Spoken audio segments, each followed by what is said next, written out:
How do you diagnose a boat engine failure? Imagine you're out on the water, enjoying a peaceful day when suddenly your boat engine stalls. It can be unsettling, but knowing how to diagnose the problem quickly is key to safety. When your engine stops working, the first step is to stay calm and focus on safety. Secure the boat to prevent drifting and make sure everyone wears a life jacket. If you're in busy water or rough conditions, signal for help early using your radio or flares. Now, start with the simplest checks. Is there fuel in the tank? Sometimes the issue is as easy as running out of fuel or a closed fuel valve. Also, check that the kill switch lanyard is attached properly. If it's disconnected, the engine will stop. Next, look at the electrical system.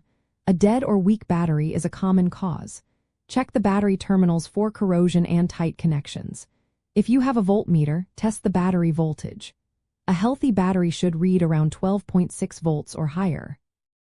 If the engine cranks slowly or not at all, the battery might need charging or replacing. Also, look for blown fuses or tripped circuit breakers in the electrical panel.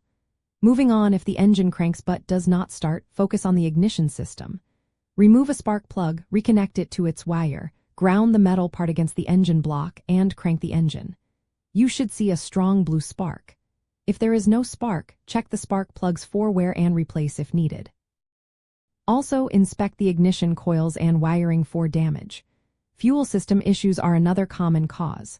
Check for clogged fuel filters or water in the fuel. If you suspect bad fuel, switch to a reserve tank if you have one. Listen for the fuel pump when you turn the key. No sound could mean the pump has failed. Examine fuel lines for cracks, leaks, or blockages. The cooling system can also cause engine failure if it overheats. Check the water intake for debris and ensure the water pump impeller is working. If no water is coming out of the exhaust, the cooling system might be blocked. If the engine has overheated, let it cool before trying to restart. Listen and observe for unusual noises, smoke, or vibrations. Knocking sounds may suggest internal damage, while white smoke could indicate coolant leaks.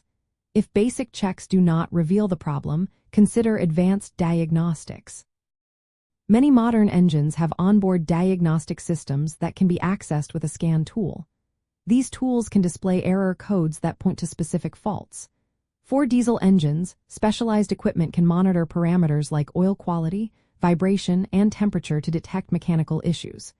If you cannot identify or fix the problem quickly, or if the situation becomes unsafe, call for help. Have your location, boat description, and details ready. Carry a VHF radio or a fully charged cell phone for emergencies. Regular maintenance can prevent many engine failures. Before each trip, check fuel, oil, coolant, and battery levels. Inspect hoses, belts, and electrical connections. Keep a basic toolkit and spare parts on board and know how to use them. Remember to always carry a backup means of propulsion, like oars or a small auxiliary engine. Filing a float plan so someone knows your route and expected return time is also smart. Practice basic troubleshooting so you're prepared if problems happen. Staying aware of weather and water conditions helps avoid unnecessary risks. By following a step-by-step approach, checking safety, inspecting basic components, and using your senses, you can often figure out what's wrong with your engine. Knowing these steps keeps you and your passengers safer and ready to handle engine troubles confidently.